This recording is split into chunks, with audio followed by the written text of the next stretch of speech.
I oversee design direction, shaping collections, brand identity, and the overall visual voice presented to the industry. Within my field, I've earned recognition, built connections, and established a reputation that carries real weight. But inside my family, I have always been the daughter who somehow never measured up. I have a 5-year-old daughter named Lily, bright, gentle, and endlessly curious about the world around her. She's the one constant light in my life, the reason everything still feels meaningful. A few days before Thanksgiving, my younger sister Ava called me, her voice full of excitement and anticipation. She said she was bringing her boyfriend home this year, finally introducing him to the family.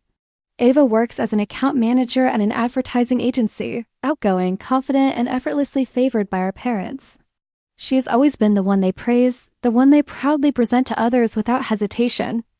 On Thanksgiving Day, I drove with Lily to my parents' house on Long Island, a place that looks perfect from outside.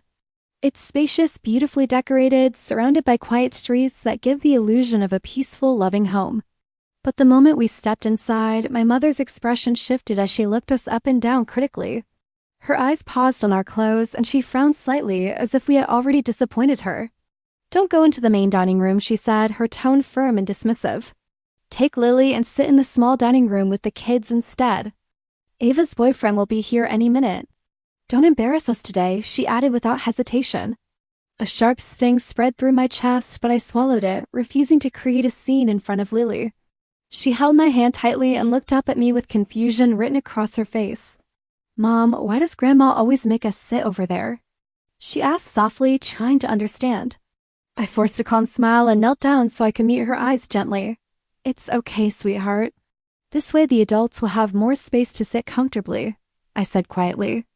The small dining room felt like an afterthought, a space clearly not meant for important guests.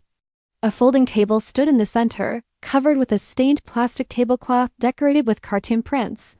Meanwhile, the main dining room gleamed with polished silverware, fresh flowers, and carefully arranged dishes. It was obvious which space was meant to welcome someone important and which one was not. Not long after, the doorbell rang and Ava rushed to open it with visible excitement. Her boyfriend stepped inside, dressed in a tailored suit, confident, polished, and clearly successful. His name was Jack, a senior manager at a financial firm, the kind of man my parents admire instantly. The moment he saw me, his face turned pale, his hand gripping the doorframe as if steadying himself. We had met months earlier at a networking event between the fashion and finance industries. He approached me then, showing strong interest in my work and asking for my business card afterward. After that, he sent frequent messages, inviting me for coffee or dinner, which I consistently declined politely. I never expected that same man would walk into my parents' house as my sister's boyfriend. And it was obvious from his reaction that he had no idea who I was to Ava. "This is my sister Lynn. She works in fashion in New York," she said lightly. Jack forced a strained smile and greeted me, clearly uncomfortable, trying to maintain composure in front of everyone. Lily tugged at my sleeve and whispered, her voice filled with innocent curiosity, "Mom, who is he? Why does he look scared when he sees you?"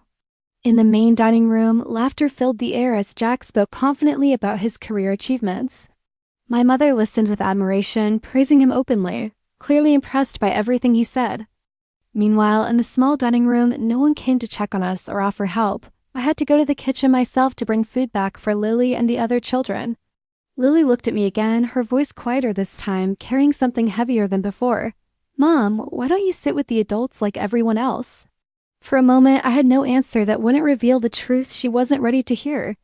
Halfway through dinner, something unexpected shifted the entire atmosphere of the house.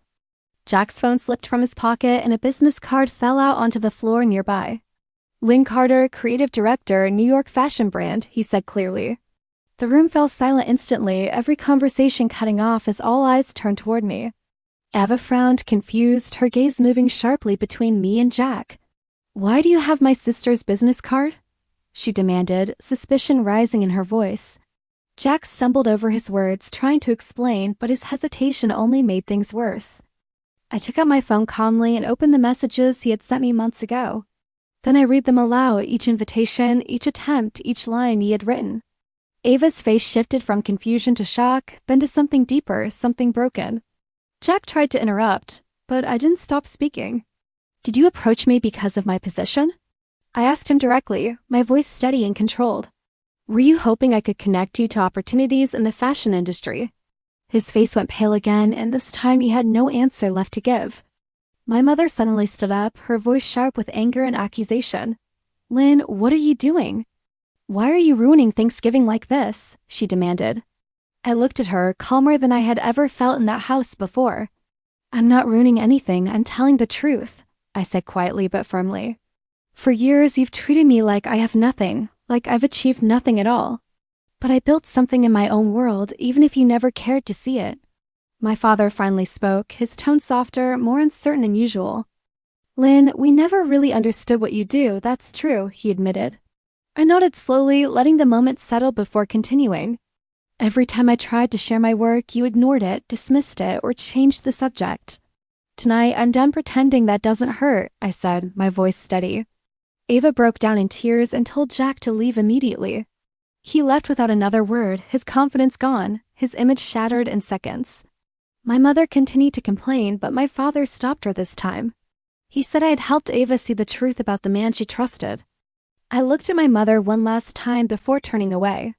I'm done with that now, I said. Then I took Lily's hand and walked toward the door without hesitation. As we stepped outside, Ava followed me and stopped me quietly. Thank you, she whispered, her voice still shaking from everything that happened. I nodded once, saying nothing more because there was nothing left to explain.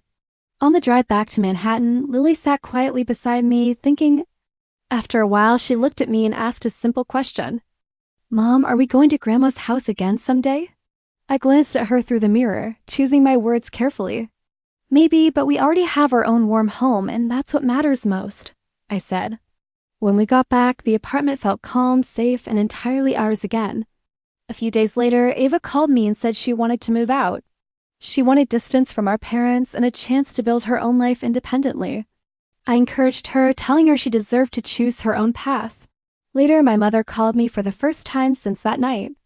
Her voice carried something unfamiliar: guilt, hesitation, and a fragile attempt to reconnect. She admitted she had misunderstood me for years and asked if I could forgive her. I didn't answer immediately because forgiveness isn't something that comes on demand. There were too many years of silence, too many moments where I was unseen. But I also realized something important about myself in that moment. I no longer needed their approval to define my worth or my identity. Maybe one day, on my own terms, I could let them back in. But whether that happens or not, one truth remains clear to me now. I am no longer invisible. I am Lynn Carter, and I am enough.